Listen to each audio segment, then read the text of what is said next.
যখন উনি নিজে রাস্তা চিনবে আপনাকে দেখাবে, আর যিনি রাস্তা চিনে তাকে আপনি জিজ্ঞেস করবেন, তখন আপনি রাস্তার পরিচয় পাবেন। এই জন্য আল্লাহ নিজের ক্ষেত্রে ওই সিস্টেমটা রেখেছেন যে আমি আল্লাহকে চিনতে চাও, জানতে চাও, আমাকে পাইতে চাও, বুঝতে চাও, আমার খোঁজ নিতে চাও, আমাকে ডাইরেক্ট আসলে হবে না, ওই একজন চীনা ব্যক্তিকে জিজ্ঞেস করো। তাদের ওই পথটার নাম আস-সিরাত। ওই পথের নাম কি? ওই পথের নাম কি? সিরাতাল্লাযীনা আন'আমতা আলাইহিম। ওই পথের নাম সিরাত। সিরাত যদি শুধু সিরাত কইতো তাহলে ঝামেলা লাগিয়ে যেত, কারণ সিরাত মানে পথ, সহজ সরল রাস্তা। এখন এখান থেকে লাকসাম যদি যান, লাকসাম যাইতে 500 রাস্তা কয়টা আছে? অনেকগুলা নাই? আছে না? বিশেষ করে সব বাদ দিলাম, ফয়েজগঞ্জ রাস্তার মাথায় যদি যান, ওখানে যাইলে যদি আপনি রাস্তা না চিনেন, সেখানে একজনকে জিজ্ঞেস করতে হবে যে আমি কোন দিকে যাবো। একটা গেছে দক্ষিণ দিকে, আরেকটা কোন দিকে? দক্ষিণ দিকে লাকসাম, নোয়াখালী, আরেকটা উত্তর দিকে কুমিল্লা। সেখানে গেলেও তো একজনকে জিজ্ঞেস করতে হবে, রাস্তা থাকলেও তো হবে না। এই জন্য আল্লাহ তাআলা বলে আস-সিরাত বলে শেষ করেন নাই, সিরাতাল্লাযীনা আন'আমতা আলাইহিম। আল্লাহ নির্ধারণ করে দিয়েছেন সিরাত। এ বলবে আমরা হক, এ বলবে আমরা হক, ও বলবে আমরা হক, ও বলবে আমরা হক, সবাই বলতে পারবে আমরা হক। আল্লাহ কয় সবাইকে বলার অধিকার দেই নেই, হক হচ্ছে শুধু আন'আমতা আলাইহিম, যাদের উপরে আমি রাজি হয়েছি, খুশি হয়েছি। এক কথা, আল্লাহর ওলিদের পথ, যাদেরকে আমি ওলি বলি, যারা দুনিয়াতে ওলি হিসেবে স্বীকৃত, তাদের পথে আমার পথ, তাদের একমাত্র পথ, তাদেরটাই হক পথ, তাদেরটাই সিরাতে মুস্তাকিম। আর কেউ স্বতন্ত্র দাবি করার কোনো সুযোগ নেই। জোরে বলেন সুবহানাল্লাহ। এই জন্য কালিয়াপুর চলে যাও, কোথায় চলে যাও? কালিয়াপুর। শাহপুর চলে যাও, ইমামের আব্বানি দরবার শরীফ আবেদ শাহ হুজুরের কাছে চলে যাও। সুবহানাল্লাহ। তারা গ্রান্টেড ওলি, শুধু ওলি না, ওলি গ্রহণযোগ্য, প্রচারিত, ওনাদের ইলম, আমল, বুজুর্গি, কারামত সবকিছু প্রচারিত। সুবহানাল্লাহ। ঠিক না ঠিক? জোরে বলেন না। ওই যে তারা দাওয়াত ইসলামীর মধ্যে চলে যান, এগুলো গ্রান্টেড, এগুলো গ্রহণযোগ্য মত, গ্রহণযোগ্য পথ। শুধু যে ব্যক্তি চিনাইছি তা না, ব্যক্তির ইলম, আমল, বুজুর্গি, কারামত প্রকাশিত, বিকশিত। সুবহানাল্লাহ। কি ভুল বলছি? যত ওলি আল্লাহরা আছে, ওলি আল্লাহদের সবাই কারামত শুনেন না? হ্যাঁ, তাইলে এদেরকে বলে আন'আমতা আলাইহিম, তাদের পথে তোমরা চলো। এই ঠুমকা আলেম বলতে পারবে না আমার পথ। তোমার নিজের তো গ্রহণযোগ্যতা নাই, তোমার পথ কি করে আল্লাহর ওয়ালির পথ হয়, আল্লাহর পথ হয়? কথা বলেন ঠিক কিনা? এই জন্য আমাদেরকে বুঝার বিষয় আছে। যাই হোক, আমি কোরআনে কারীম থেকে সূরা আল আরাফ থেকে এখানে আয়াতের অংশ বিশেষ তেলাওয়াত করেছি। বিসমিল্লাহির রহমানির রহিম বলেন, ওয়ালাকাদ যারানা লিজাহান্নামা কাসীরাম মিনাল জিন্নি ওয়াল ইনস। এটুক আল্লাহ সুবহানাহু ওয়া তাআলা বলছেন, অবশ্যই আল্লাহ তাআলা সৃষ্টি করেছেন লিজাহান্নামা, জাহান্নামের জন্য, কাসীরান অধিক পরিমাণে, মিনাল জিন্নি মানুষ থেকে, আর মিনাল জিন্নি জিন থেকে, ওয়াল ইনসি মানুষ থেকে অধিক পরিমাণে সৃষ্টি করেছেন জাহান্নামের জন্য। নাউজুবিল্লাহ। কিসের জন্য? খুব খেয়াল করতে হবে, অর্থ আগে বুঝতে হবে। আল্লাহ বলছেন জাহান্নামের জন্য অধিক পরিমাণে মানুষ এবং জিন থেকে সৃষ্টি করেছেন। কার জন্য? জাহান্নামের জন্য। নাউজুবিল্লাহ। অধিক পরিমাণটা কিরকম? যেমন শতকরা হিসাবে যদি আমরা ধরি 100, 99 এটা অধিক, এটা কি? 80ও অধিক, 90ও অধিক, 70ও অধিক, অর্থাৎ 50 পরে 51 থেকে এটা অধিকের মধ্যে পড়ে। এটা সীমা কি 99 পর্যন্ত, বুঝার জন্য জাস্ট। আর যদি কম ধরেন একও হয়, কম ধরলে কত? এক। আবার কম যদি ধরেন 40, কম যদি ধরেন 30, 50 না, 50 হলে অর্ধেক হয়ে যাবে, ঠিক আছে, 49 পর্যন্ত। এখন আল্লাহ তাআলা বলছেন অধিক পরিমাণে, তাহলে অধিক পরিমাণে বললে কি বোঝা যাবে? 50-এর নিচে, উপরে না। এটা একটা হাদিস কি করছে আল্লাহ তাআলা সৃষ্টি করেছেন কিসের জন্য? জাহান্নামের জন্য। এই আয়াতে কারিমার প্রেক্ষাপট, এই আয়াতে কারিমার তাফসিরে ইমাম কুরতুবী, ওনার তাফসিরে এখানে হাদিসের রেফারেন্স এনেছেন। রাসূলুল্লাহ সাল্লাল্লাহু আলাইহি ওয়াসাল্লাম বলেছেন প্রতি 1000 মানুষে 999 জন জাহান্নামী, একজন জান্নাতি। নাউজুবিল্লাহ কোন? একজন কি? আর কতজন জাহান্নামী? 900। আপনারা কোনটার মধ্যে পড়ছেন? এবার ওই অধিক আর কম বুঝছেন নি? অধিক বুঝাইছে এখানে 999 জন, আর কম বুঝাইছে মাত্র কয়জন? উপায় আছে নি? কোনো গতি নাই। এখন যদি বলেন এগুলো কারা, এটা কি মুসলমান থেকে না মুসলমানের বাইরে থেকে? না, এটা টোটাল মানুষ থেকে হতে পারে। আবার মুসলমান যদি ধরেন মুসলমান থেকে হতে পারে, দুইটাই শুদ্ধ, যেহেতু এটাকে নির্ধারণ করে বলা হয় নাই। কথা বুঝেন নাই? নির্ধারণ করে বলা হয় নাই। যদি মুসলমানের বলেন তাও এই হিসাব শুদ্ধ, আর যদি আপনার মুসলমানের বাইরে বলেন তাও শুদ্ধ।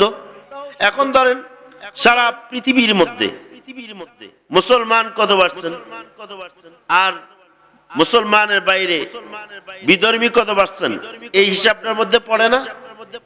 হ্যাঁ, ধরুন আপনি যদি ধরেন 150, এখন বর্তমান হিসাবটা ধরুন 150 কোটি বা 200 কোটি মুসলমান যদি ধরেন, আর বাকি কি মুসলমানের বাইরে নাকি? মুসলমানের বাইরে না? তাহলে এখানে তো একটা বিরাট আধিক্যতার বিষয়টা রয়ে গেছে। আর মুসলমান তো সবাই আবার কি না, নাজাত প্রাপ্ত না। মুসলমানের মধ্যে আবার কয় দল আছে বলে না? কি বাবাজিরা বুঝেননি? 73 দল আছে। কয় দল? এখন কিন্তু এগুলোর নাম নিতে চায় না। এখন কিন্তু কেউ এর নাম নিতে চায় না। আধুনিক মুসলিম এখনকার ছেলেরা এগুলো শুনতে চায় না। এই ওয়াজ কেন জানেন? তারা বলে যে সবাই মুসলমান। আপনি এখানে সুন্নি বলেন, ওয়াহাবি বলেন, খারিজি বলেন, রাফি, এত কিছু বলতে চান কেন? কথা বুঝেন নাই? সবাই মুসলমান। এখনকার ছেলেরা এগুলো শুনতে চায়, ভাগ করতে চায় না। ভাগ না করাটা কি কোরআন সুন্নাহর ভিতরে পড়বে না বিরোধিতা হবে? বিরোধিতা হবে। তুমি কে? এটা কেন ভাগ করতে চায় না জানেন আপনারা? কেন ভাগ করতে চায় না? মূলত একটা চক্রান্ত। কি চক্রান্ত? যেমন এখন রাজনীতি, মাঠে ময়দানে সবাই আপন হয়ে যাচ্ছে, সবাই মুসলমান সাইজা ভোট কালেকশন করবে। আপনারা আমার ভাই বলে আপনাকে ডাকবে, কিন্তু আপনি যদি এই ভাগটা ভুলে যান ধোকায় পড়বেন। এই ভাগ বলে কি ভুললে আপনি ধোকায় পড়বেন। আল্লাহ নবী সাল্লাল্লাহু আলাইহি ওয়াসাল্লাম বললেন, ইন্না বানি ইসরাঈলা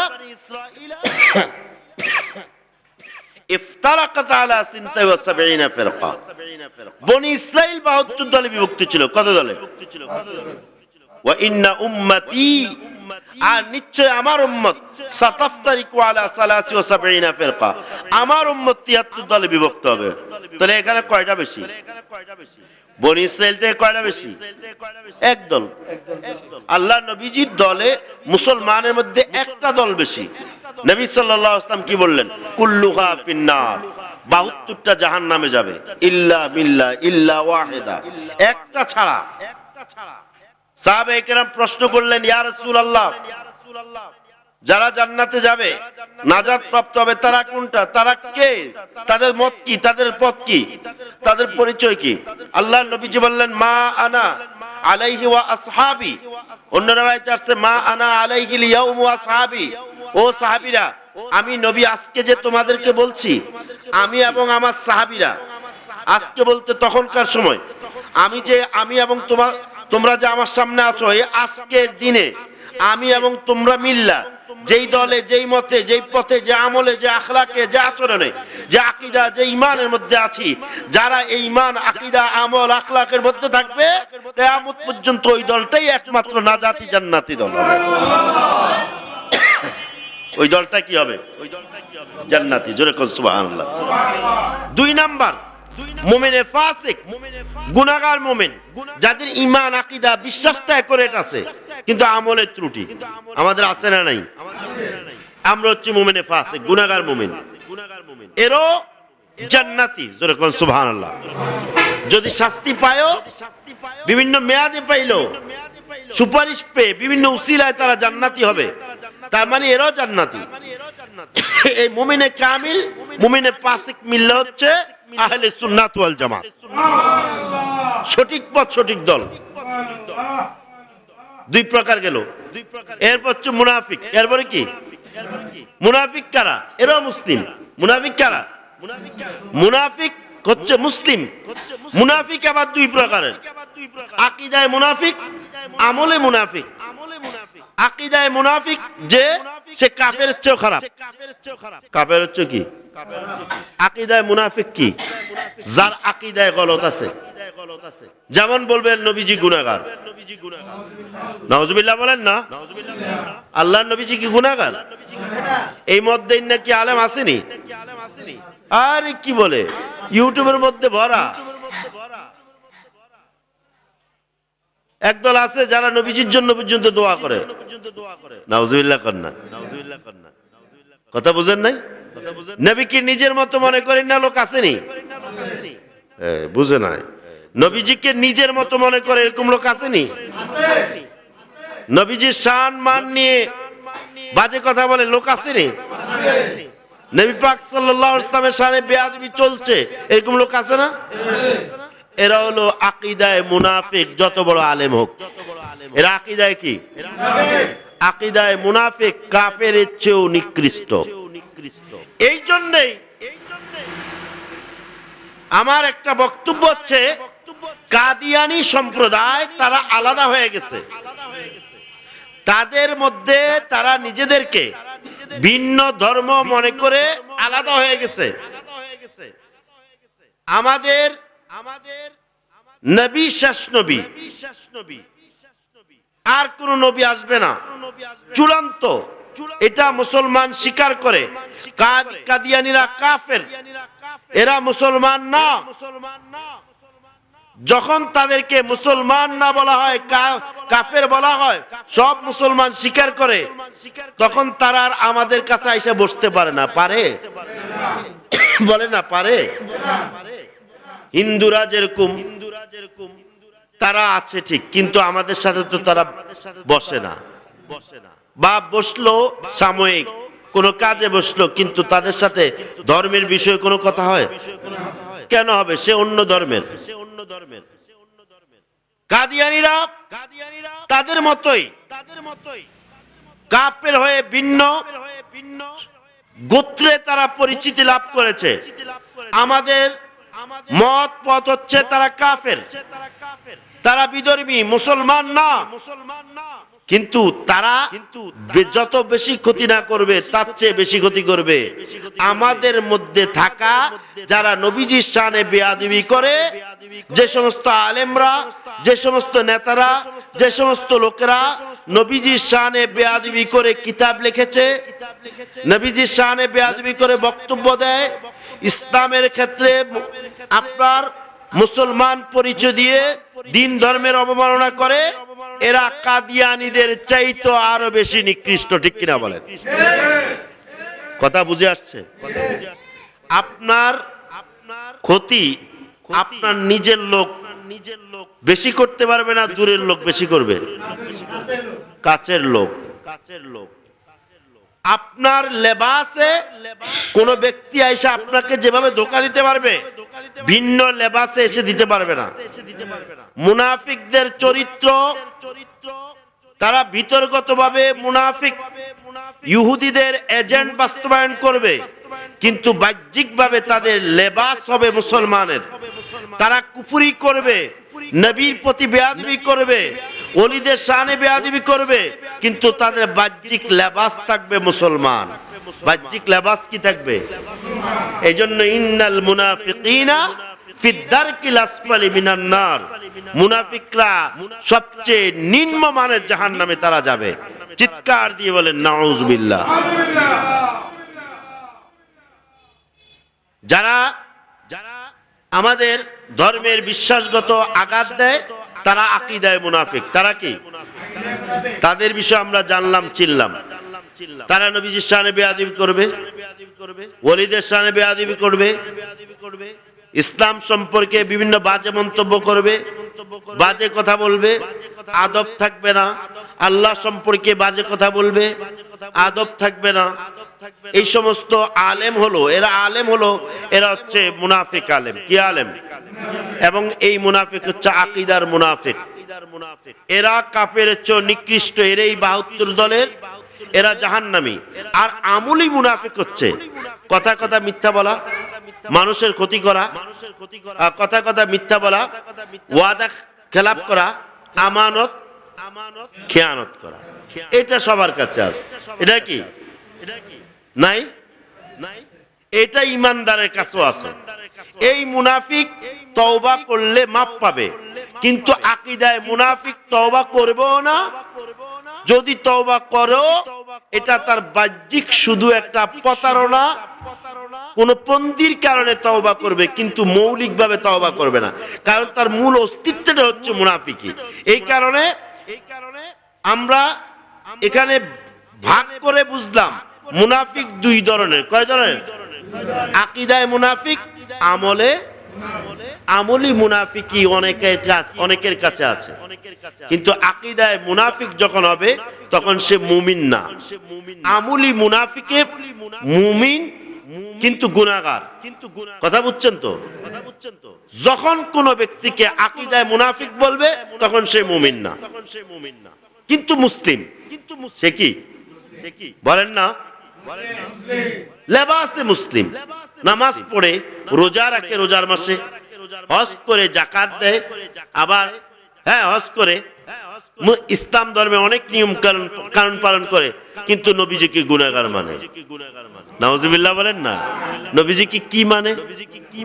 নবীজিকে আমাদের মতো বড় জোরে আমার বড় ভাইয়ের মতো মনে করে। নাউজুবিল্লাহ বলেন না? আপনারা বলবেন এরকম আকীদা কি আছে? হ্যাঁ আছে। সাহাবায়ে কেরামের সমালোচনা করে, সাহাবায়ে কেরামদেরকে মেয়ারে হক মানতে চায় না। মেয়ার হক মানে কি? সাহাবায়ে কেরাম ন্যায়ের মানদণ্ড, এই কথা স্বীকার করতে, কথা বলে স্বীকার করে। আপনারা অবাক হবেন, ওয়াহাবি হলো মুহাম্মদ ইবনে আব্দুল ওয়াহাব নজদি।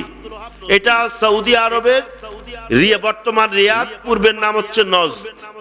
বর্তমান রিয়াদের পূর্বের নাম কি? নজদ। নজদের বাসিন্দা মুহাম্মদ ইবনে আব্দুল ওয়াহাব নজদি। তার নামে ওয়াহাবি সম্প্রদায়। তার ভাষা কি? তার আকীদা কি? সেও ইসলামের দাওয়াত দিয়েছে, কোরআনের দাওয়াত দিয়েছে, নামাজের দাওয়াত দিয়েছে, রোজার দাওয়াত দিয়েছে, ইসলামী হুকুমা আইন প্রতিষ্ঠার কথা বলেছে। আইন প্রতিষ্ঠার নামে সৌদি কিংডম রাজত্ব কায়েম করেছে। ইসলামের নামে, সংস্কারের নামে সৌদিতে মাজারগুলো ভাঙছে, জান্নাতুল বাকির সব মাজার ভাঙছে। আপনারা কি জানেন জান্নাতুল বাকিতে যে মাজার শরীফ ছিল? জানেন আপনারা? এগুলো সব ভেঙে দিয়েছে, সব ভেঙে দিয়েছে। মক্কার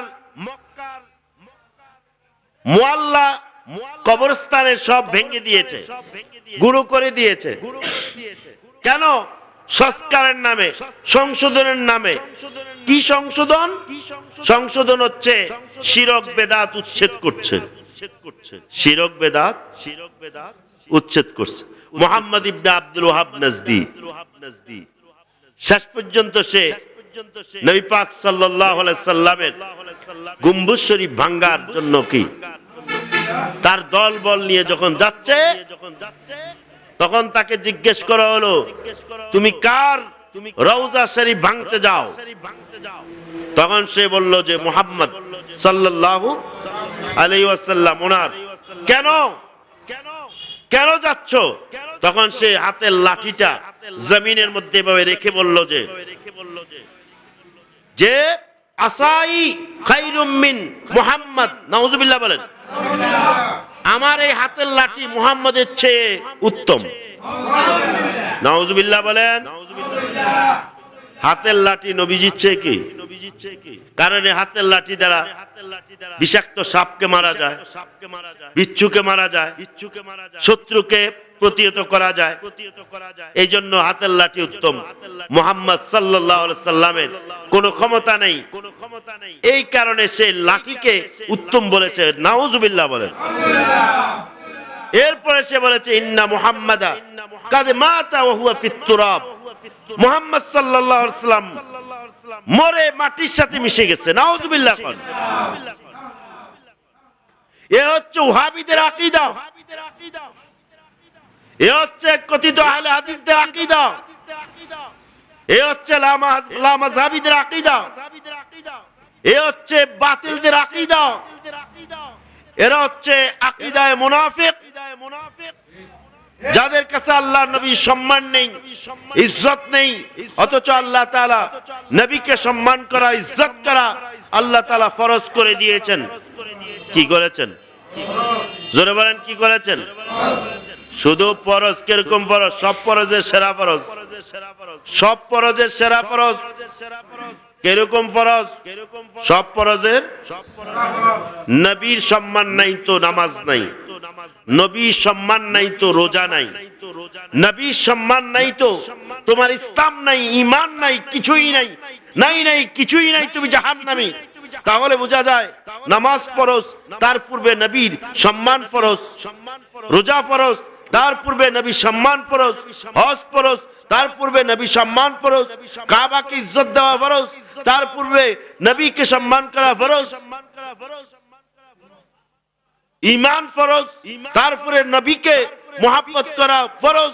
কারণ নবীর মুহাব্বত ঈমান, কারণ নবীর তাজিম ঈমান, নবীর প্রতি আদব ঈমান, নবীর সাথে বেয়াদবি বেঈমানি, নবীর সাথে নবীর তাজিম সম্মানহানি করা বেঈমানি।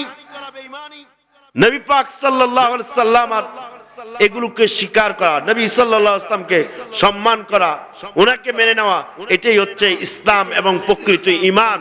এর বাইরে ঈমান ইসলাম কোথাও লেবাসে থাকতে পারে, কোথাও নাই, কোথাও নাই। চিৎকার দিয়ে বলুন সুবহানাল্লাহ। আল্লাহ তাআলা সূরা হুজরাতে কি বলেছেন? সূরা ফাতিহার মধ্যে লিতুমিনু বিল্লাহি ওয়া রাসূলিহি ওয়া তুআজ্জিরুহু ওয়া তুওয়াক্কিরুহু ওয়া তুওয়াক্কিরুহু, তুওয়াক্কিরুহু তাওকীর, তাজিম। তুওয়াক্কির মানে কি? তাজিম। তুওয়াক্কিরুহু, তোমরা নবীকে, তাকে ইজ্জত দাও, সম্মান করো, তবে সম্মান করার মতো সম্মান করো। সুবহানাল্লাহ করো। নবীকে কি করো? নবীকে কি করো? কি করো? নবীকে সম্মান করো। বড় ভাইয়ের মতো, বাবার মতো, জেঠার মতো। নাউজুবিল্লাহ বলেন। আল্লাহর নবীজি বলেন কে আছে আমার মতো? জোরে কোন সুবহানাল্লাহ। মুসলিম শরীফের, বুখারী মুসলিমের হাদিস। আপনার আল্লাহর নবী সাল্লাল্লাহু আলাইহি ওয়াসাল্লাম লাগাতার রোজা রাখলেন। কি রোজা রাখলেন? লাগাতার রোজা। এটার নাম হচ্ছে সাওমে বিসাল। সাওমে বিসাল হলো লাগাতার রোজা, দিনও রোজা রাইতো রোজা। আল্লাহর নবীজি লাগাতার রোজা রাখতে শুরু করলেন। সাহাবায়ে কেরামের কাজ কি? নবী সাল্লাল্লাহু আলাইহি ওয়াসাল্লামকে দেখে কি করবে? অনুসরণ করবে। রোজা ওনারা রাখতেছে, রাখার পর মসজিদ খালি। মসজিদ কি?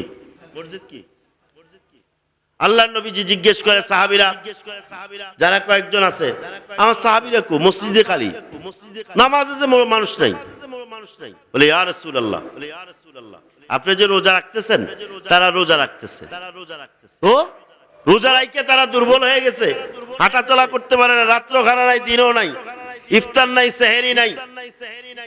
আল্লাহর নবীজি বলেন, যাও যাও তাদেরকে ডেকে আনো, তাদেরকে বলো রোজা ভেঙে যেন তারা মসজিদে চলে আসে। ঘটনা কি? একদল আসছে, আরেক দল আসে নাই। একদল আসছে, আল্লাহর নবীজি বললেন বাকিরা কোথায়? বলে ইয়া রাসূলুল্লাহ, তারা তো রোজা ভাঙে নাই। আল্লাহ নবীজি চূড়ান্ত ভাবে নির্দেশ দিলেন, তাদেরকে বলো রোজা ভেঙে যেন তারা প্রত্যেকে চলে আসে, এটা আমার নির্দেশ।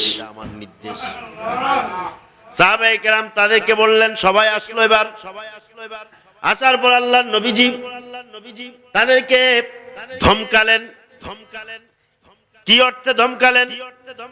আদর করে, মায়া করে। সাহাবীরা রে, আমি বললাম আমি রোজা রাখতেছি, সেহরি নাই, ইফতার নাই, কিন্তু তোমরা আমাকে অনুসরণ করছো, কিন্তু তোমরা তো এটা কুলাবে না। কারণ আল্লাহ আমাকে খাওয়ায়, আল্লাহ আমাকে পানাহার করায়। জোরে করেন সুবহানাল্লাহ। আল্লাহ আমাকে কি করে? আর পানাহার করা। এখানে খাওয়ার আর পানাহার করা, মুহাদ্দিসিনে কেরাম বলেছে খাবার পানাহার এখানে হবে না।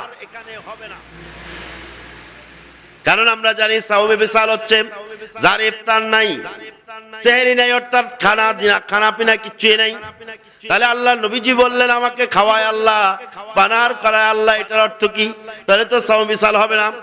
এর অর্থ হচ্ছে দুনিয়ার কোনো খাবার নয়, আমি যে আল্লাহর জন্য দিন রাত রোজা রাখি, আল্লাহর পক্ষ থেকে নূরানি শক্তি আমার কাছে আছে, যার কারণে আমি লাগাতার রোজা রাখলেও কখনো দুর্বল হব না, কখনো দুর্বল হব না। এই অর্থ হচ্ছে রুহানি খাবার, দুনিয়াবি খাবার নয়। আল্লাহ নবীজি বললেন আইয়ুকুম মিসলি, কে আছে আমার মতো? কে আছে? অর্থাৎ কেউ আমার মতো নাই। আল্লাহ নবীজি বললেন লাস্তু কাহায়াতিকুম, আমি তোমাদের কারো আকৃতির মতো না, দেখতেও কারো মতো নয়। লাস্তু কাহাদিকুম, আমি তোমাদের কারো মতো নই। আমার জাত, সিফাত, আমার সত্তা, আমার গুণ, কোনো কিছু তোমাদের কারো মতো। আল্লাহ নবী সাল্লাল্লাহু আলাইহি ওয়াসাল্লামের প্রস্রাব মুবারক পান করার কারণে কি হয়েছে? জোরে কয় না। প্রস্রাব মুবারক পান করছে কিনা? করে নাই।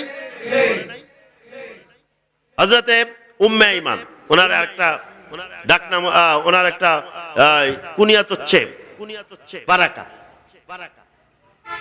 উনি আল্লাহ নবীজির প্রস্রাব মুবারক পান করেছেন। সুবহানাল্লাহ। নবী পাক সাল্লাল্লাহু আলাইহি ওয়াসাল্লাম যেই কারণে হোক প্রস্রাব করে ঘরে করেছেন, যেই কারণে হোক করে একটা পাত্রের মধ্যে, হতে পারে আল্লাহ নবীজির এই প্রস্রাব মুবারক কেমন এটা প্রমাণ করার জন্য সুবহানাল্লাহ রেখেছেন। আল্লাহ নবী সাল্লাল্লাহু আলাইহি ওয়াসাল্লাম ঘরে নেই, উনি ঢুকছেন, ওনার পিপাসা লাগছে, নজর করে দেখলেন শরবত এখানে, কারণ সুগ্রাণ, সুবহানাল্লাহ, মুহুমো গ্রাণ, মেশক আম্বার, ইনি নিয়ে পান করে ফেলছেন। আল্লাহ নবী ঢুকলেন, আরে এই পাত্রের এটা কোথায়? ইয়া রাসূলুল্লাহ, আমি তো পান করছি। আরে কি কই, এটা তো প্রস্রাব আমার। ইয়া রাসূলুল্লাহ, আপনি প্রস্রাব বলেছেন, আমি বিশ্বাস করেছি, কারণ আপনি সত্যবাদী। কিন্তু ইয়া রাসূলুল্লাহ, আমি যা খেয়েছি, পান করেছি, যা বুঝেছি, এটা তো আমি অস্বীকার করতে পারবো না। কি হয়েছে? ইয়া রাসূলুল্লাহ, আমি জীবনে কখনো এত সুঘ্রাণ আর পাই নাই, এমন সুগন্ধি যুক্ত আতর কখনো পাই নাই, এমন শরবত পাই নাই, আর এত সুমিষ্ট শরবত আমার জীবনে আর কখনো আমি পান করি নাই। সুবহানাল্লাহ বলেন না। এখন যদি আপনি তাদেরকে বলেন, বলবে এগুলো মওদু বানোয়াটাই সেই। অথচ এই riwayatগুলো পৃথিবীর বিখ্যাত মুস্তাহিদ ইমামগণ তারা তাদের কিতাবে আল্লাহর নবীজি ইমাম কাজী আয়াজ আল মালিকি আশ-শিফা বিতারিফি হুকুকিল মুস্তাফা, যেটা সংক্ষিপ্ত নাম হচ্ছে শিফা শরীফ, এটা আজ থেকে 1000 বছর আগের কিতাব। মারহাবা। কত বছর আগের? 1000 বছর আগের কিতাব। ইমাম কাজী আয়াজ 500 হিজরির ইমাম। কত হিজরির? 500 হিজরির ইমাম। আর এখন 1450 বছর চলে।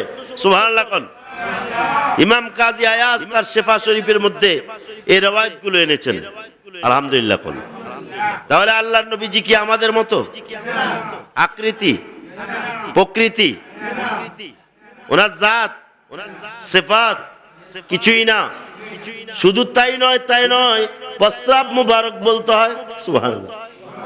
কি বলতে হয়?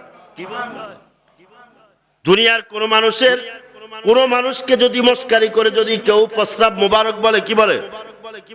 প্রস্রাব।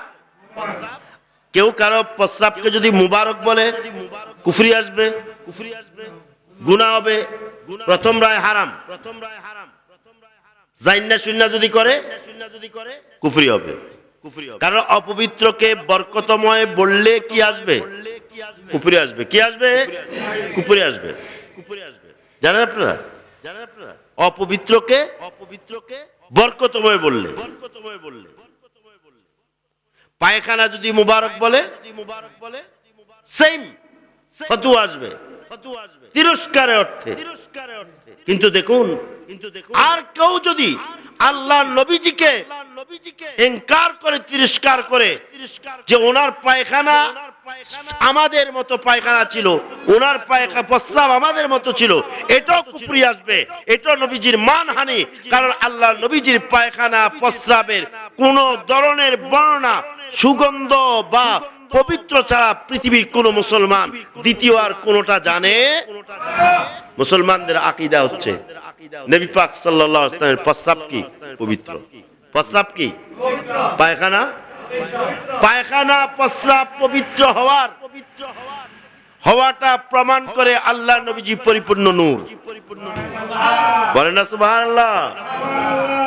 নূরানি, দুনিয়ার খাবার খাইতো, নূর হইতো, মেশক আম্বর সুগ্রাণ বের হতো। আপনারা তো জানেন, এটা বুখারী হাদিস। আল্লাহর নবীজি সাল্লাল্লাহু আলাইহি ওয়াসাল্লামের দেহ মুবারকের ঘাম মুবারক,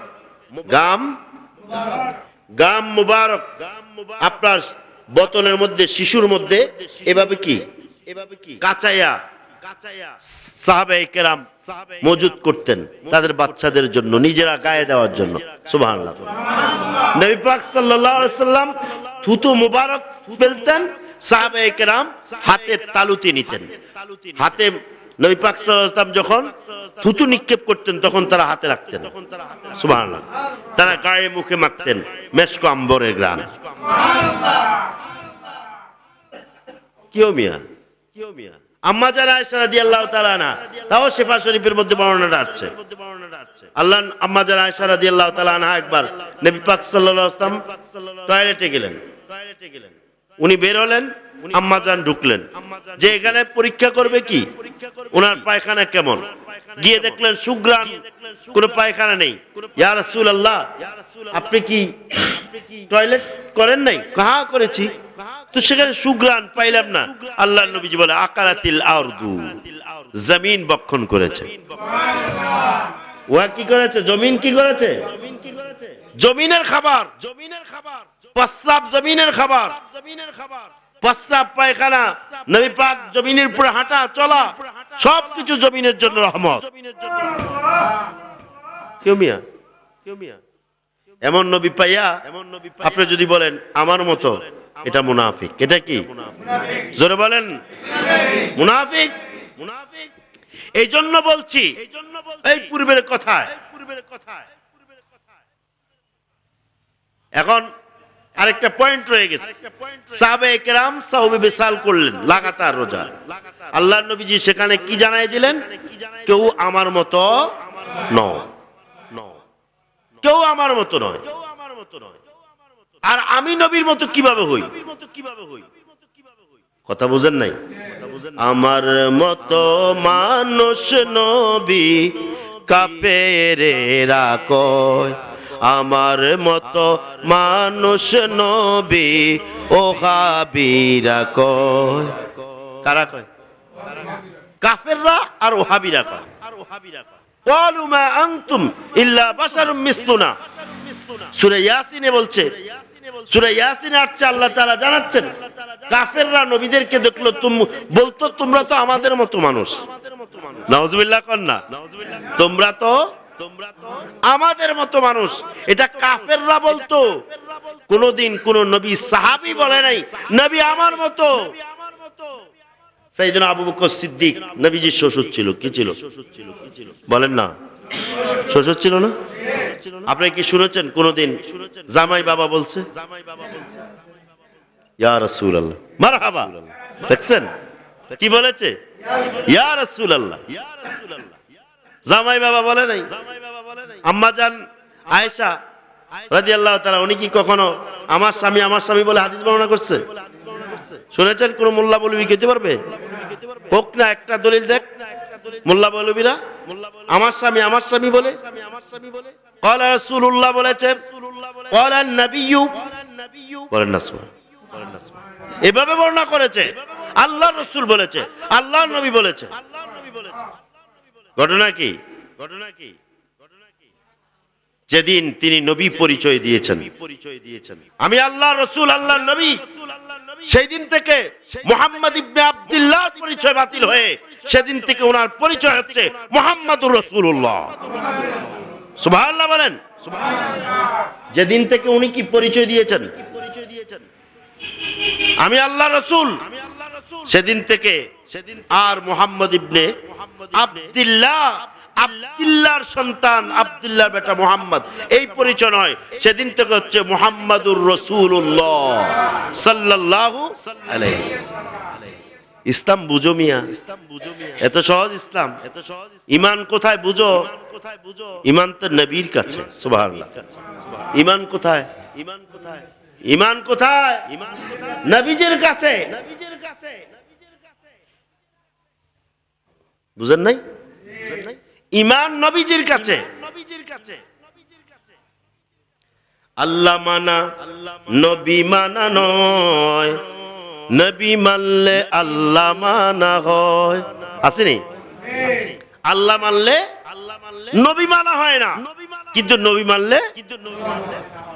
এই কথাটি কোরআনেতে আল্লাহ তাআলা কয়, এই কথাটি কোরআনেতে আল্লাহ তাআলা কয়, মাইয়ুতির রাসূলা ফাকাদ আতা আল্লাহ। আল্লাহ মানা নবী মানা নয়, নবী মানলে আল্লাহ মানা হয়। বলেন আল্লাহ মানা নবী মানা নয়, নবী মানলে আল্লাহ মানা। এই কথা কোরআনে আল্লাহ বলেছেন, মাইয়ুতির রাসূলা ফাকাদ আতা আল্লাহ। যে রাসূল মেনেছে আল্লাহ মেনেছে। রাসূল মেনেছে, রাসূল মানবে। কিন্তু একটা আয়াতও নেই, একটা আয়াতও নেই আল্লাহ মানলে রাসূল মানা হয়ে যায়। সুবহানাল্লাহ কয় না? তাহলে আল্লাহ তাআলা আমাদেরকে দয়াল নবীজির কদমের মধ্যে আটকাইয়া রাখছে। মানুষ যদি ইমানদার যদি ঈমান পেতে হয় তাহলে নবীজির কদমে যেতে হবে। মুসলমান যদি ইসলাম পেতে হয় নবীজির কদমে যেতে হবে। মুসলমান যদি জাহান্নাম থেকে বাঁচতে হয় নবীজির কদমে যেতে হবে।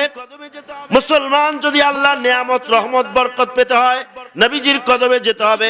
এই জন্য আল্লাহ তাআলা সূরা নিসার মধ্যে বলেছেন ওয়ালাউ আন্নাহুম ইয যালামু আনফুসাহুম জাউক ফাস্তাগফিরুল্লাহা ওয়াস্তাগফারা লাহুমুর রাসূলু লাওয়াজাদুল্লাহা তাওয়াবার রহিমা। জোরে কয় না সুবহানাল্লাহ। আল্লাহ তাআলা বলেন দলিল কার কদমে যেতে হবে? বলেন কার কদমে? আল্লাহর পরিচয় পেতে হলে কোথায় যেতে হবে? আল্লাহর নিয়ামত নবীজির কদমে। বলেন না কার কদমে? ঈমান, ইসলাম সব কিছু আল্লাহর নবীজির কদমে। এটা আমার বানানো কথা নয়। আল্লাহ কোরআনে বলেছেন ওয়ালাউ আন্নাহুম ইয যালামু আনফুসাহুম জাউকা। মুমিনরা যখন গুনাহ করে ফেলে, অপরাধ করে ফেলে, অথবা যেই কোনো বিষয় হতে পারে, মুমিনরা যখন তবে খাস এখানে গুনাহের বিষয়ে খাস, আর অন্যান্য বিষয় হতে পারে। কারণ আল্লাহর নবীজি প্রত্যেকটা বিষয়ে সমাধানকারী। আল্লাহর নবীজির কাছে আল্লাহ বলেন তারা যেন জাউক আপনি রাসূলের কাছে আসে, আপনি রাসূলের কাছে আসে, কদমে আসে। ফাস্তাগফিরুল্লাহ, তারপরে তারা আল্লাহর কাছে ক্ষমা চাইবে। সুবহানাল্লাহ। ওয়াস্তাগফারা লাহুমুর রাসূলু, শুধু তাই নয়, আল্লাহর কাছে ক্ষমা চাইলে হবে না, আল্লাহর রাসূল যদি তাদের পক্ষে সুপারিশ করে। বলেন না সুবহানাল্লাহ। তাহলে আল্লাহ পাইতে হলে, আল্লাহর ক্ষমা দয়া পেতে হলে কি করতে হবে? বলেন না নবীজির কাছে যেতে হবে। এক নাম্বার কার কাছে? দুই নাম্বারে ক্ষমা কার কাছে চাইবে? তিন নাম্বারে কি লাগবে? নবীজির কি লাগবে? সুপারিশ লাগবে। এবার বলেন আল্লাহকে পাওয়ার জন্য নবীজির কাছে কয়টা কাজ? একটা নবীজির কাছে যেতে হবে, আর একটা হচ্ছে নবীজির সুপারিশ লাগবে, ওনার সাইন লাগবে। ওনার কি লাগবে? সাইন লাগবে। এই দুইটা কাজ নবীজির কদমে আটকায়া দিছে। ক্ষমাটা আল্লাহর কাছে রেখেছে। সুবহানাল্লাহ। এই দুইটা যার পরিপূর্ণ হবে তার জন্য সবকিছু আল্লাহ বরাদ্দ হবে। এই আয়াতে কারিমা থেকে প্রমাণ করে মুসলমান তাদের জবাব, যারা মক্কায় হজ করে শুধু মক্কায় যথেষ্ট মনে করে কিন্তু মদিনায় যেতে চায় না, তাদের জবাব এই আয়াতে কারিমার মধ্যে আল্লাহ তাআলা স্পষ্ট দিয়ে দিয়েছেন তোমাদের মক্কায় হজের আমি বিধান রেখেছি। মক্কা তোমাদের জন্য হজের বিধান রেখেছি সত্য, কিন্তু মনে রাখবা।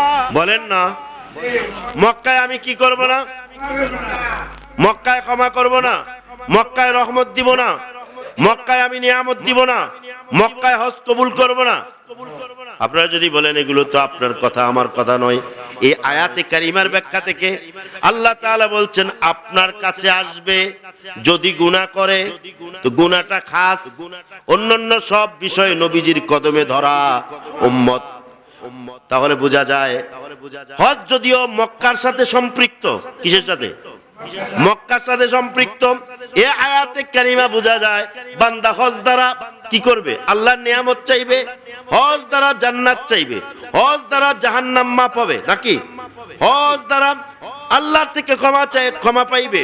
হজ মকবুল হওয়ার শর্ত হচ্ছে রাসূলুল্লাহর কাছে যাও, রাসূলুল্লাহর কদমে যদি যাও আর তিনি যদি তোমাদের পক্ষে সুপারিশ করে রাজি থাকে, তাহলে লাওয়াজাদুল্লাহ তাওয়াবার রহিমা, অবশ্যই আল্লাহকে তাওবা কবুলকারী এবং দয়ালু হিসেবে পাবে।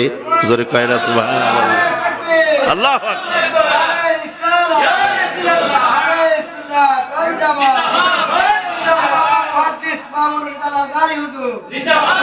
আমার ভাইরা এখানে বুঝতে হবে, প্রথম মানুষ খুব খেয়াল, আলেম আসলে আলোচনা জমে ভালো, খুব খেয়াল করেন। প্রথম কি বলছে? তারা যদি গুনাহ করে ফেলে, ঠিক আছে, কার কাছে যাবে? নবী পাক সাল্লাল্লাহু আলাইহি ওয়াসাল্লাম। এরপরে নবীজি আল্লাহর কাছে ক্ষমা চাইবে, এরপরে আল্লাহর নবীজি সুপারিশ করবে। এইটুকু তো। আমরা আগে কি বলেছিলাম? গুনাহ এখানে খাস নির্ধারিত, অন্যান্য নিয়ামত কি বলছি অনির্ধারিত। কিন্তু দেখেন মিলে গেছে। শেষে আল্লাহ গুনাহটাকে শুধু কি রাখে নাই, খাস রাখে নাই, লাওয়াজাদুল্লাহ তাওয়াবা। তাওয়াবটা সম্পর্ক কিসের সাথে? ইজ্জালামু, জুলুম জাম্বুনের সাথে সম্পর্ক। আর রাহিমা, রাহিমা দ্বারা বোঝা যায় আল্লাহর নবীজির কদমে আল্লাহর সব ধরনের রহমত রয়েছে। জোরে কয় না সুবহানাল্লাহ? খেয়াল করছেন? তাওয়াব বললে চলতো, যেখানে গুনাহ করবে তারা নবীজির কাছে যাবে, ক্ষমা চাইবে কার কাছে? নবীজি সুপারিশ করবেন, তাওয়াবা শেষ তো।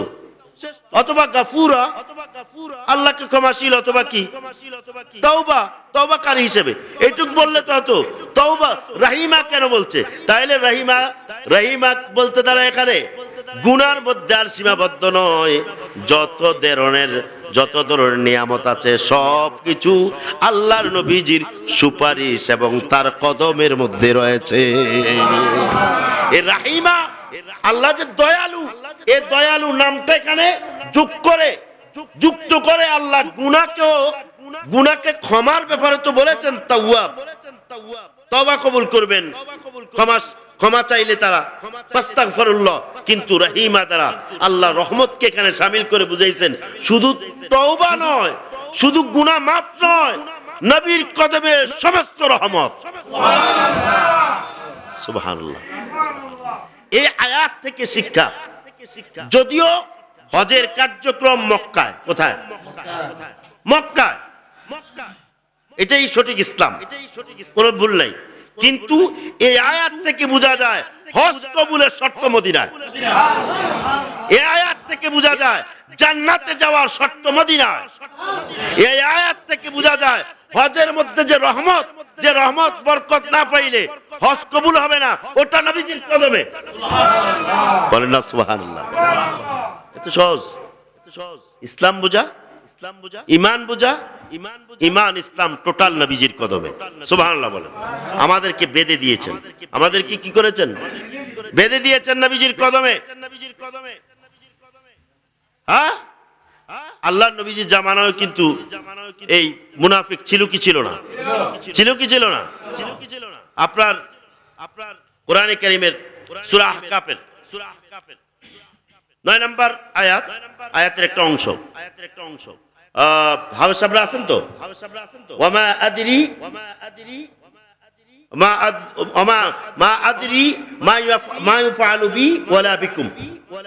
আয়াতটা মা কুনতা, এটা হচ্ছে যে আপনার, আচ্ছা যাই হোক, এই আয়াতের অংশটা হচ্ছে 9 নম্বর আয়াত। আয়াতের অংশ হচ্ছে রাসূল সাল্লাল্লাহু আলাইহি সাল্লামকে আল্লাহ বলছেন, কুল মা কুনতু বিদআম মিনার রাসূল। এই আয়াতের আর কি, তো এই আয়াতে আল্লাহ বলছেন, হে রাসূল আপনি বলেন মা আদিরি, আমি জানি না। খুব খেয়াল করেন, মা আদিরি, আমি জানি না। মা ইউফআলু বি, আমার প্রতি কি আচরণ করবে কে? ওয়ালা বিকুম, তোমাদের প্রতি কি আচরণ করবে এটা আমি জানি না। কোরআনের আয়াত। এটা কি, এই আয়াত কি ফেলার কারো সামর্থ্য আছে? এখন এই আয়াত অংশ দ্বারা কি বোঝা যায়? নবীজির কোনো ক্ষমতা নাই। এই আয়াত জবাব আছে, খুব খেয়াল করেন। এই জন্য আলেম থাকলে সুবিধা। এবার আলেমরা ওয়াজ শুনতে যায় না, সবাই আলেম। খুব খেয়াল করুন, কি বলছে?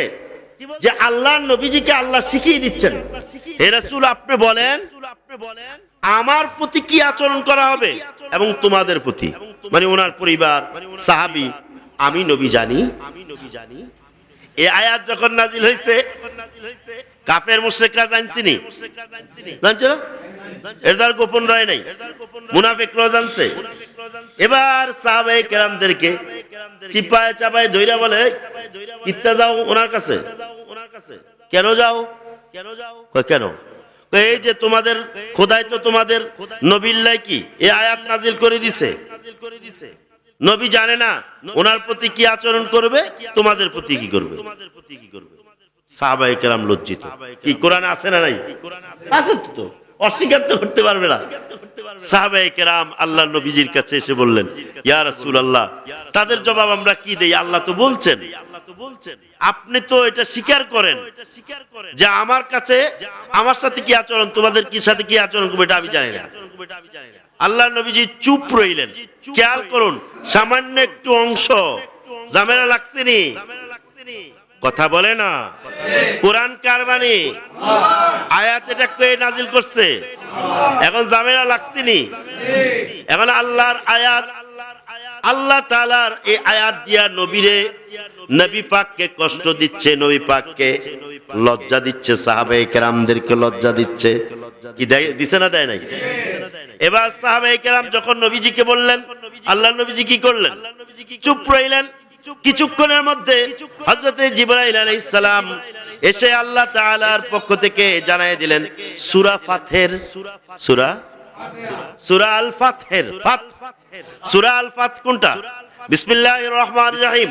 ইন্না ফাতাহনা লাকা ফাতহাম মুবিনা লিয়াগফিরা লাকাল্লাহু মা তাকদ্দামা মিন যামবিকা ওয়া মা তাআখারা ওয়া ইউতিম্মা নি'মাতাহু আলাইকা ওয়া ইয়াহদিয়াকা সিরাতাম মুস্তাকিমা ওয়া ইয়ানসুরাকাল্লাহু নাসরান আজিজা।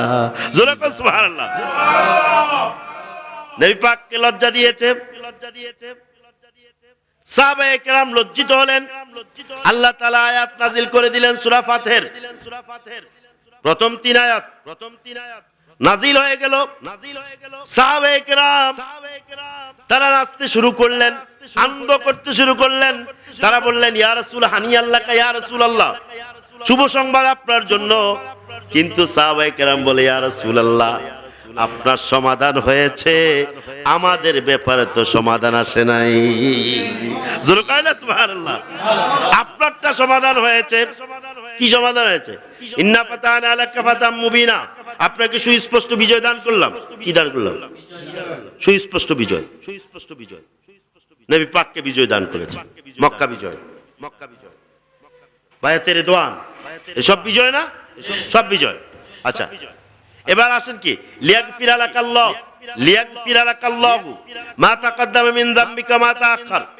এখানে দুইটা অনুবাদ, একটা বাতিল অনুবাদ, একটা কি হক। একটা বাতিল অনুবাদটা আগে বলি, তাহলে সহজ হবে বুঝতে। বাতিল অনুবাদ যেই বাংলা যেই কোরআন শরীফগুলো অনুবাদ করা আছে বাজারে, যেগুলো, এগুলোর মধ্যে কি লেখা আছে? হে নবী, আপনার পূর্বের পরের গুনাহ আল্লাহ মাফ করে দিয়েছেন, বা মাফ করতে যেন পারেন। আছে, এটা আছে না? এ অনুবাদ কি এটা নয়? হে নবী, আপনাকে যেন আল্লাহ পূর্বের পরের গুনাহ মাফ করতে পারেন, এটা না? নাউজুবিল্লাহ কয় না? এই অনলাইনে গুগলে এই লেখা, হে নবী, আপনার পরের গুনাহ যেন তিনি কি করতে পারেন? কেগা? আল্লাহ যেন কি করতে পারে? কি? পূর্বের পরের গুনাহ। নাউজুবিল্লাহ বলেন। আসেন, লিয়াগফিরা আছে, এই কারণে সরল তর্জমা করছে। কি তর্জমা করছে? সরল। সরলে গরল আছে না নাই? এখানে সরলে ঈমান খাইয়ে ফেলছে। যদি বলেন নবীর পূর্বে গুনাহ ছিল, পরও সম্ভাবনা ছিল, আল্লাহ মাফ করে দিয়েছে। আল্লাহ মাফ করে দিয়েছে যদি লিয়াগফিরা দ্বারা যদি মাগফিরাত অর্থ নেন, তখন অর্থ হবে আল্লাহ নবীজির গুনাহ ছিল। গুনাহ কি? তাহলে মওদুদির কথা প্রমাণিত হয়ে যাবে। কার কথা? মওদুদীবাদীদের দাবি নবী গুনাহগার। মওদুদীর লেখা তাফসিরে তাফহিমুল কোরআন 19তম খণ্ডের সূরা নসরের 4 নম্বর টিকায় মওদুদীর 4 নম্বর টিকায় লেখা আছে, হে নবী, আপনি নবুয়তের পরবর্তী অনেক ভুল ত্রুটি আগের গুলোর মধ্যে ছিল, গুনাহ খাতা করেছেন। আপনার দায়িত্ব পালন করতে গিয়ে অনেক দুর্বলতা ছিল, অতএব আল্লাহর কাছে ক্ষমা চান। ফাসাব্বিহ বিহামদি রাব্বিকা ওয়াস্তাগফির, এই তাফসিরে মওদুদীর তাফসির। এটা অনেক সংস্কার করছে, তবে সংস্কারের পরও এই কথাটা রয়েছে ত্রুটি, আরেকটা আছে দুর্বলতা। নাউজুবিল্লাহ বলেন না, বুঝছেন? সাহাবীদেরকে শ্রোতা করে তখন তিনি বলছেন, আজকে আমি তোমরা যেই মতে, যেই পথে, বিশ্বাসে, আকীদা, আখলাকে, আচরণে, যে ঈমান ইসলাম নিয়ে আছি, এটার মধ্যে কিয়ামত পর্যন্ত যারা থাকবে তারাই হচ্ছে জান্নাতি, নাজাতি, জাহান্নাম থেকে মুক্তি গামী দল। জোরে কোন সুবহানাল্লাহ। তাহলে সাহাবীর আকীদা লাগবে কিয়ামত পর্যন্ত, ঠিক কিনা বলেন? তাহলে সাহাবীর আকীদা নবী গুমরাহি নয়, নবীকে গুমরাহি জাতির মধ্যে পাঠিয়েছেন, নবীর মাধ্যমে গুমরাহি জাতিকে হেদায়েত করেছেন। সুবহানাল্লাহ কয় না? এই তাফসীর ভুল ব্যাখ্যা, ভুল অর্থ আর শুদ্ধ অর্থ খেয়াল করছেন তো? এখন ধরেন যদি এই তর্জমাটা নেওয়া হয়, কোনটা? যে হে রাসূল, আপনাকে গুমরাহের মধ্যে পাওয়া গেছে আর হেদায়েত করছেন, তাহলে কি হবে জানেন? এই অর্থটা নিলে কোরআনে কারীমের আরেকটা আয়াতের সাথে দ্বন্দ্ব হবে। কি হবে? দ্বন্দ্ব হবে, সংঘর্ষ হবে, সাংঘর্ষিকা হবে। কোনটা এটা? মা দাল্লা সাহিবুকুম ওয়া মা গাওয়া, মা দাল্লা সাহিবুকুম, একটু থাকেন। মা দাল্লা মায়ে নাফিয়া, মা দাল্লা গুমরাহি নন, কি নন? সাহিবুকুম তোমাদের সাথী মুহাম্মাদুর রাসূলুল্লাহ সাল্লাল্লাহু আলাইহি সাল্লাম গুমরাহি নন। সুবহানাল্লাহ কোন? তাহলে এই আয়াতে আল্লাহ পাক বলেন, তোমাদের সাথী, তোমাদের বন্ধু, তোমাদের নবী মুহাম্মদ সাল্লাল্লাহু আলাইহি সাল্লাম গুমরাহি নন, দল নন। আর যদি ওই আয়াতের অনুবাদ এভাবে করে দেওয়া হয়, তাহলে একজন বিবেকবান লোক কোন দিকে যাবে?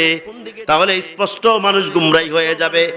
এক আয়াতের মধ্যে গুমরাহি নয় বলেছে, আর এক আয়াতে অনুবাদের মধ্যে লেখা আছে তোমার নবীকে গুমরাহি অবস্থায় পাওয়া গেছে। তাহলে কোরআনের মধ্যে দ্বন্দ্ব আসবে। আপনারা চিৎকার দিয়ে বলেন, কোরআনের মধ্যে কি দ্বন্দ্ব আছে না নাই? কোরআনে কোনো দ্বন্দ্ব নাই। এগুলো হচ্ছে কোরআনের ব্যাখ্যা, বিশ্লেষণ, তাফসীর। মিয়া এদের তাফসীর মানে কিটা জানেননি? কিটা তাফসীর মানে অনকার তাফসীর তো হলো সব ফেসিস্ট, অনকার সব তাফসীর হলো তাফসীরে শেখ হাসিনা। কথা কয় না? এখন তাদের সব তাফসীর কি? তাফসীরে শেখ হাসিনা, তাফসীরে আওয়ামী লীগ, তাফসীরে কি বলে এটাকে, তাফসীরে বিএনপি। কথা বুঝেন না? তাফসীরে এডি হলো তাদের তাফসীর। নাউজুবিল্লাহ বলেন। তাদের পূর্ববর্তী যারা মুফাসসির ছিল তারাও কোরআনের সঠিক ব্যাখ্যা দেন নাই। আসুন আমি শেষ করে দিচ্ছি আপনাদেরকে। আমার মনে আছে নি সাহাবায়ে কেরাম নবীকে কি বলছে? ইয়া রাসূলুল্লাহ, আপনার জন্য অভিনন্দন। কেন? আল্লাহ আপনাকে কি বলেছে? মাসুম করেছেন। কি করেছেন? লিয়াগফিরা লাকাল্লাহু মা তাকাদ্দামা মিন যামবিকা ওয়া মা তাআখারা। তাহলে এখানে গুনার অর্থ হবে না, এখানে অর্থ কি হবে? ক্ষমার অর্থ হবে না, এখানে অর্থ হবে লিয়াসিমাকা, আল্লাহ আপনাকে মাসুম করেছেন। অথবা লিয়াহফাজাকা, পূর্ব মাসুম ছিলেন, পরও আপনি মাসুম থাকবেন। সুবহানাল্লাহ বলেন না? আচ্ছা, এরপরে কি? ওয়া ইউতিম্মা নি'মাতাহু আলাইক।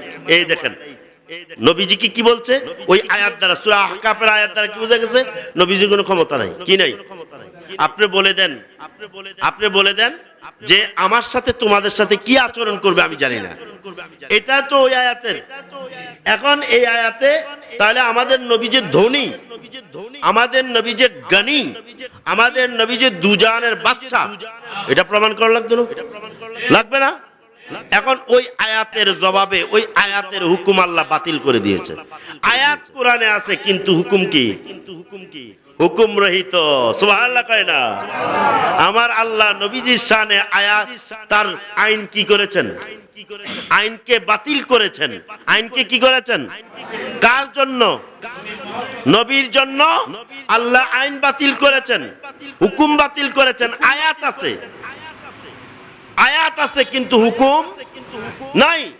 তা আল্লাহ তাআলা হুকুম নাই কেমনে? এটা আমার কথা নয়, এটা মুফাসসিরে কোরআনরা সবাই বলেছেন। তাফসীর কুরতুবী দেখেন, তাফসীরে তাবারি দেখেন, তাফসীর ইবনে কাসির দেখেন, তাফসীরে কবির দেখেন, সব তাফসীরের মধ্যে এভাবে লেখা আছে। আমি যে বক্তব্যটা দিচ্ছি সেখানে লেখা আছে কি? সেখানে স্পষ্ট বলছে ওই আয়াতের হুকুম রহিত হয়ে গেছে, মনসুখা।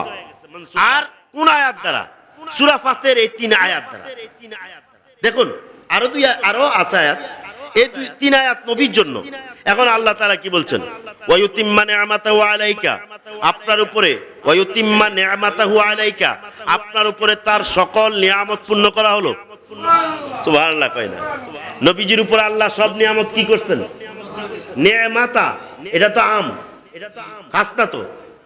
যেই কোন নিয়ামত উদ্দেশ্য, সব নিয়ামত আপনার উপর কি করা হলো? পূর্ণ করে দেওয়া হলো। শুধু তাই নয়, ওয়ায়াহদিয়াকা, ওয়ায়াহদিয়াকা ওই সরল তর্জমা হইব হে রাসূল আপনাকে হেদায়েত করেছেন। হ্যাঁ, এটা যদি সরল তর্জমা হয় এর অর্থ হবে হে রাসূল আর কি নিয়ামত চান? আল্লাহ তো আপনাকে নবী করেই দুনিয়াতে হেদায়েতের ধারক বাহক করে পাঠিয়েছেন। সুবহানাল্লাহ কয় না? শুধু তাই নয়, ওয়ায়ানসুরাকাল্লাহ, আল্লাহ আপনাকে সাহায্য করেছেন। কিরকম? নাসরান আজিজা, পরাক্রমশালী, তুলনাহীন সাহায্য আল্লাহ আপনাকে দান করেছেন। এখন নবীজি ধনী নি? কথা কয় না। আল্লাহর নবীজি কি ধনী কিনা? পরিপূর্ণ ধনী হয়ে গেল। সুবহানাল্লাহ।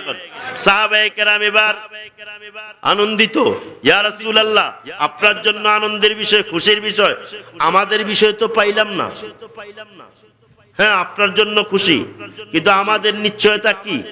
আমাদের নিশ্চয়তা কি? কি লাগবে কি লাগবে না? আপনি এই আশায় বসে রন নাই যে আপনারা একটা উসিলা চাইয়া জান্নাতে যাবেন। উসিলাটা কি আল্লাহ কয়। এরপরে আল্লাহ তাআলা বলছেন আপনার 5 নাম্বার আয়াতে, মাঝখান দিয়ে 1 নাম্বার, 4 নাম্বার 5 নাম্বার আয়াতে কি বলছেন? লিউদখিলাল মুমিনিনা ওয়াল মুমিনাতি জান্নাতিন তাজরি মিন তাহতিহাল আনহারু খালিদিনা ফিহা। জোরে কর না সুবহানাল্লাহ।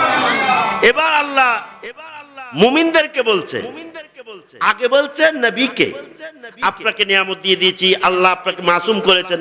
মাসুম করার অর্থ কি জানেন?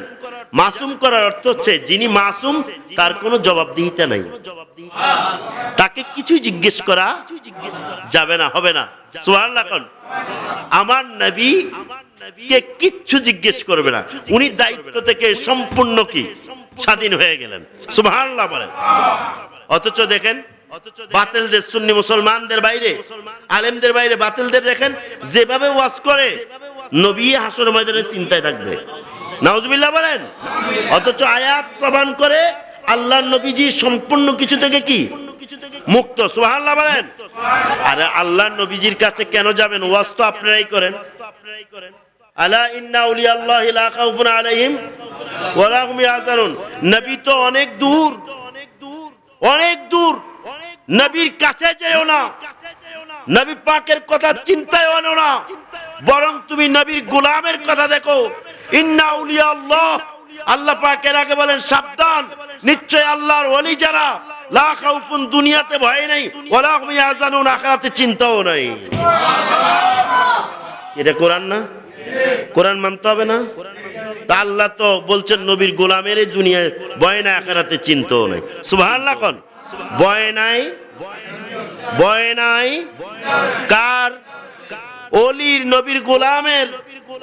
আর নবীর ক্ষেত্রে তুমি যেভাবে বর্ণনা দাও এটি মুনাফিকের আলামত, খারিজিয়তের আলামত, খারিজিদের আলামত। খারিজি কাদেরকে বলে?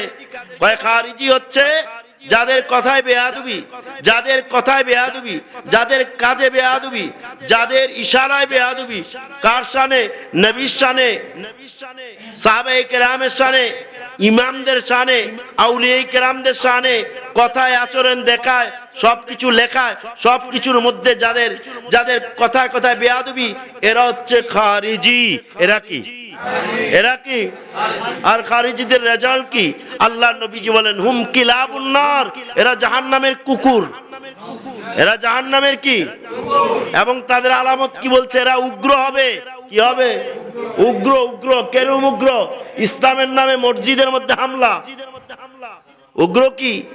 ইসলামের নামে মসজিদে হামলা, ইসলামের নামে মাজারে হামলা, ইসলামের নামে মানুষ পোড়াইয়া মারা, ইসলামের নামে কবরে মানুষও নিরাপদ না থাকা।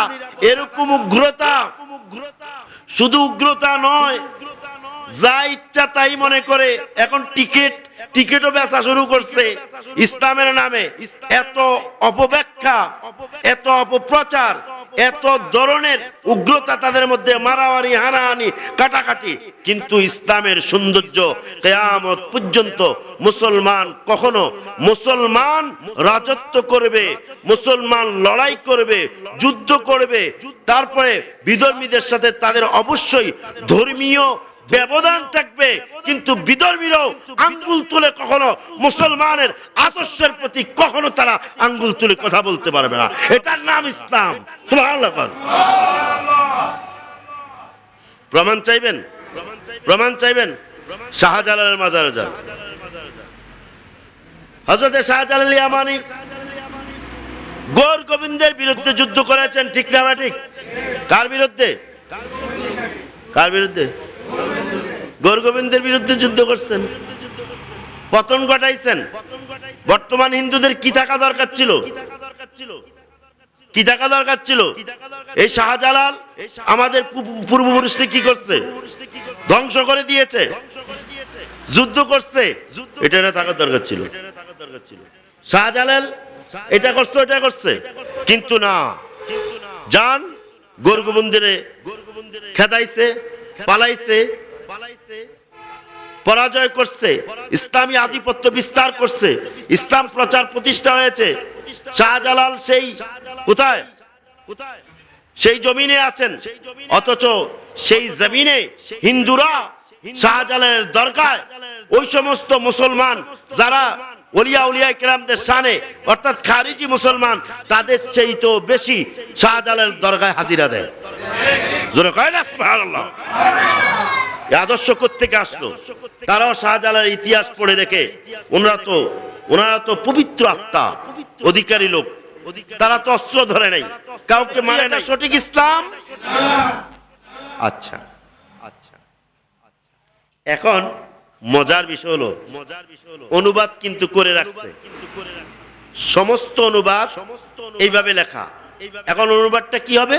আমি আমার ভাষায় বলা দরকার নাই। কি হুজুর? আমরা দেখি পূর্বেকার ইমামরা কি লিখেছেন। সাইয়্যিদুল ইমাম ফখরুদ্দিন রাজি, ইমাম তাবারি, শুধু তাই নয়, ইবনে কাসির দেখেন তারা কি লিখেছেন। ইমাম ফখরুদ্দিন রাজি তাফসীর আল কবির, তাদের ব্যাপারে কারো দ্বিমত আছে? তাদের সামনে কারো বক্তব্য চলবে? কারো কথা চলবে? ইমাম ফখরুদ্দিন রাজি রহমতুল্লাহ লিখেছেন লিয়াগফিরা লাকা আই লিয়াসিমাকা লিয়াহফাজাকা লিয়াসিমাকা আল্লাহু, আল্লাহ আপনাকে মাসুম করেছেন পূর্বের এবং পরের। পূর্বে মানে পূর্ব আপনি নিষ্পাপ ছিলেন, মাসুম ছিলেন, পরও আপনাকে নিষ্পাপ মাসুম করে দেওয়া হলো।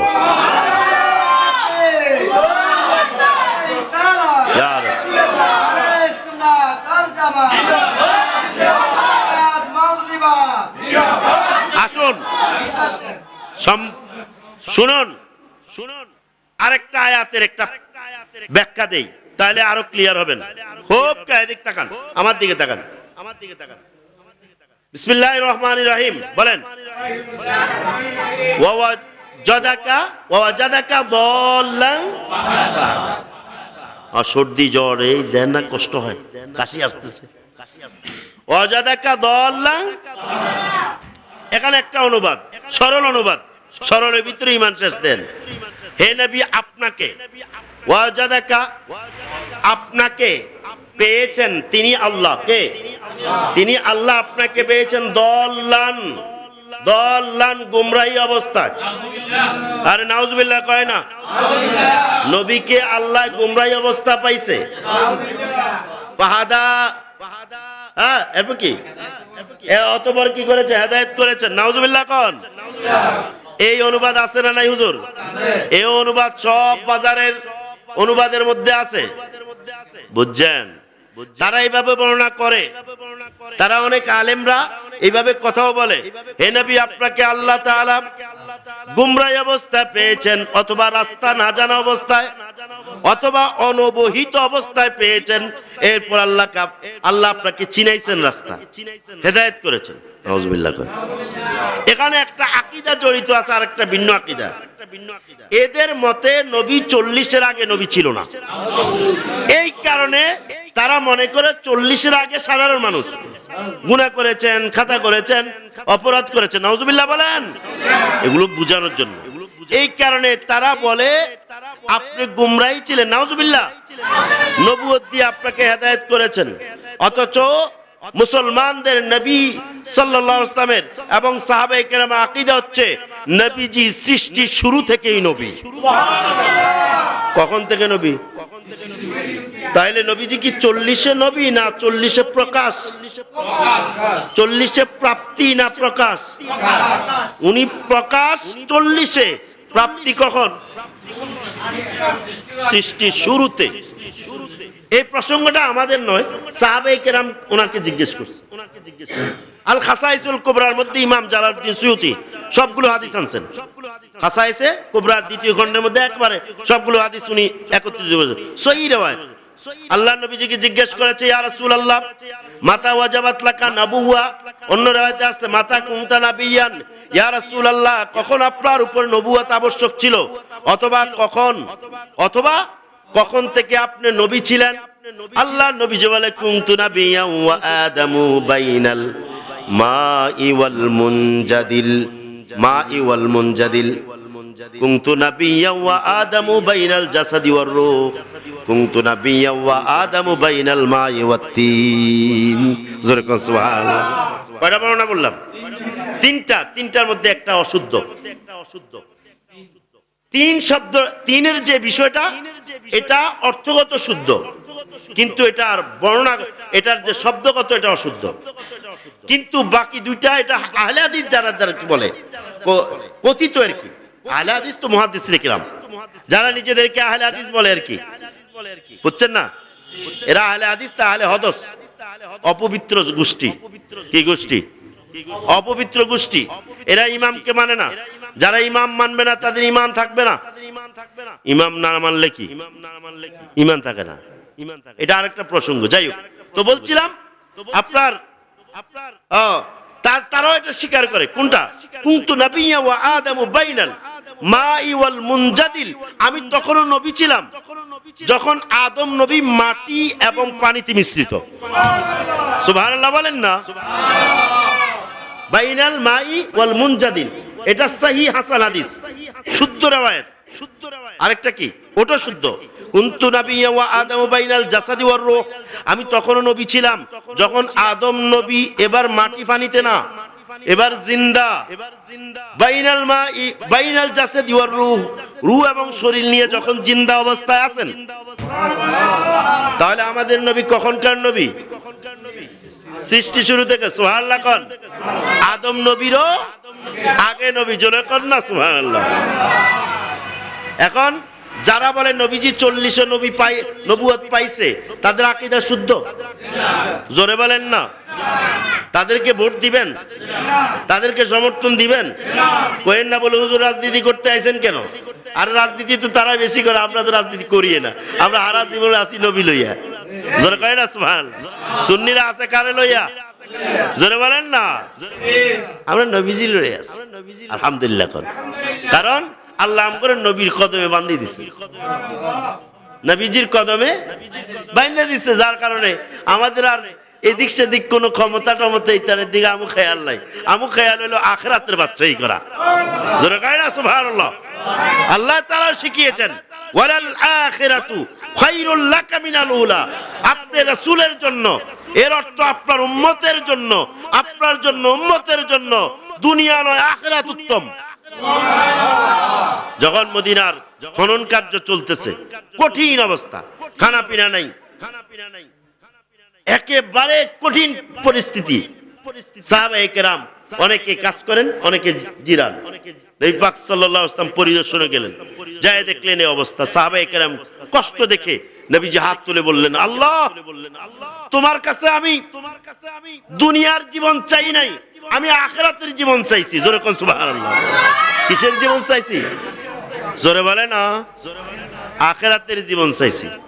এই জন্য মুমিন মুসলমানের টার্গেট হবে নবীর কদমে থেকে আখিরাতকে জয় করা। সুবহানাল্লাহ। আখিরাতের প্রস্তুতি গ্রহণ করা। আপনি বলেন রাষ্ট্র ক্ষমতায় যাওয়া, রাষ্ট্রভাবে ইসলাম প্রতিষ্ঠা করা, এটা কি আপনার আখিরাতের একটা কাজ নয়? কাজ ভাই, তবে এটা চিহ্ন আলামত। একবার নবী সাল্লাল্লাহু আলাইহি ওয়াসাল্লামের সাহাবায়ে কেরামের আমল থেকে আমরা দেখে আসছি, স্বয়ং নবীজির নাতি কলিজার টুকরা হোসাইনকে জবাইয়ের মাধ্যমে এটা শেষ করে দিছে। এটা কি করে দিছে? শেষ করে দিছে। তারপরে হ্যাঁ চেষ্টা করবে। আমাদের সংগঠন আছে, আছে না নাই? আছে না নাই? মোমবাতি আর চেয়ার আছে না নাই? যারাই প্রার্থী হয়, এখনই সুযোগ, এখনই সুযোগ। সুন্নি মুসলমান, সুন্নি আলেম, সুন্নিদের যে প্রার্থী হবে তাকেই ভোট দেওয়া, এটাই এখন সবচেয়ে বেশি সুযোগ। ঠিক কিনা বলেন? অবশ্যই এটা কেউ কখনো নিজস্ব কোন দল বা নিজস্ব কোন মতের জন্য এই সুযোগটা হাতছাড়া করবেন না। অবশ্যই সুন্নিদেরকে রায় দিবেন। ঠিক কিনা বলেন? আমার ভাইরা, কথাটা কেটে গেল, মনে আছে কোথায়? ওই যে আল্লাহ নবীজির ওয়াজাদাকা দাল্লান, তাহলে সরল তরজমা কি ছিল? হে নবী, আল্লাহ আপনাকে পেয়েছেন গুমরাহী অবস্থায়। নাউজুবিল্লাহ। আল্লাহ এরপর আপনাকে কি করেছেন? হেদায়েত করেছেন। এটা অনুবাদে আছে। এই অনুবাদ কি গ্রহণযোগ্য? এটা কি ঈমানী অনুবাদ? এটা কি কখনো কেউ স্বীকার করলে তার ঈমান থাকবে? এবার আসেন, এটা তো বললাম সরল তরজমাটা। এবার আমরা আমাদের নিজস্ব কথা বলবো না সাহাবায়ে কেরাম? সাইয়্যিদুনা আব্দুল্লাহ ইবনে আব্বাস, নাম কি? সাইয়্যিদুনা আব্দুল্লাহ ইবনে আব্বাস। আব্বাস রাদিয়াল্লাহু তাআলার সন্তান আব্দুল্লাহ, যিনি হলেন কোরআনের ব্যাখ্যাকারীর মধ্যে শ্রেষ্ঠ। কিয়ামত পর্যন্ত, কতদিন পর্যন্ত? উনার মতো আর কোনো ব্যাখ্যাকারী হবে না, এটা আল্লাহ নবীজি থেকে স্বীকৃত। সুবহানাল্লাহ। বুখারী শরীফে কিতাবুল ইলমে ওনার অনেক বর্ণনা আছে, ওনার প্রশংসা। তো সাইয়্যিদুনা আব্দুল্লাহ ইবনে আব্বাস সাহাবী আল জালিল, উনি কি বলছেন জানেন এই আয়াতের ব্যাখ্যা? তাহলে তো আমাদের হয়ে যায়। উনি বলেছেন যে নবীকে গুমরাহী অবস্থা পাওয়া, এর অর্থ হচ্ছে না নবীকে নয়, নবী বলছে ওয়াজাদাকা আয় ফি কওমিন দুল্লালিন, ফি কওমিন দুল্লালিন। হে রাসূল, আপনাকে আল্লাহ একটা গুমরাহী জাতির মধ্যে পেয়েছেন। জোরে কয় না সুবহানাল্লাহ। গুমরাহী জাতি মানে কি? আইয়ামে জাহেলিয়াত। কি গুমরাহী জাতি না? আল্লাহ নবীজি যে জামানা আসছে ওটা কোন জামানা? জাহেলিয়াত না? তাহলে অর্থ কি দাঁড়ায়? হে রাসূল, আপনাকে গুমরাহী জাতির মধ্যে পেয়েছেন। কি অর্থটা সুন্দর না এবং সঠিক না? অর্থ কে করতেছে? সাইয়্যিদুনা আব্দুল্লাহ ইবনে আব্বাস সাহাবী। হে নবী, আপনাকে গুমরাহী জাতির মধ্যে আল্লাহ পেয়েছেন বা পাঠিয়েছেন, পেয়েছেন। এরপরে শুনুন কি করেছেন? ফাহাদা বলছে না, এরপরে ফাহাদাহুমুল্লাহু বিকা, আল্লাহ তাদেরকে আপনার দ্বারা হেদায়েত করেছেন। সুবহানাল্লাহ কয় না? দেখছেন অর্থ? আপনাকে গুমরাহী জাতির মধ্যে পাঠাইছে কেন? তাদেরকে হেদায়েতের জন্য। অতএব অর্থ হচ্ছে আপনি নন, আপনাকে গুমরাহী জাতির মধ্যে পাওয়া গেছে, পাঠাইছে। কেন? এই জাতিকে আপনি রাসূল দ্বারা হেদায়েত করবে। এটা হচ্ছে সঠিক তরজমা, এটা ঈমানি তরজমা, সাহাবীর আকীদা। আর আল্লাহর নবীজিকে যখন জিজ্ঞেস করছে, ইয়া রাসূলুল্লাহ ৭২ মুসলমানের জাহান্নামী হবে, একটা জান্নাতি হবে, তো জান্নাতীটার পরিচয় কি? আল্লাহর নবীজি বলেছেন, মা আনা আলাইহি ওয়া আসহাবি নিষ্পাপ। তারা বেগুনাহ ছিল। নিষ্পাপ মানে এই ক্ষেত্রে তারা নির্দোষ, নির্দোষ। অতএব শুধু আমাদের লোকেরা তাদেরকে দেখে পালাতো, তারা এমন পবিত্র আত্মা, এই বলে তারা তাদেরকে স্বীকৃতিও দিয়েছে। আবার তাদের কাছে আবার দুনিয়ার কোন উপকারিতার জন্য তারা আসে। জোরে করে সুবহানাল্লাহ। প্রত্যেকটা মাজারে এই সৌন্দর্য বিরাজ করছে। হিন্দুদেরকে কি আমরা বলাই, ডাক দেই? কিন্তু প্রত্যেকটা মাজারে হিন্দুরা যায়, কিন্তু কোন মুসলমান কোন হিন্দুদের মন্দিরে যায়?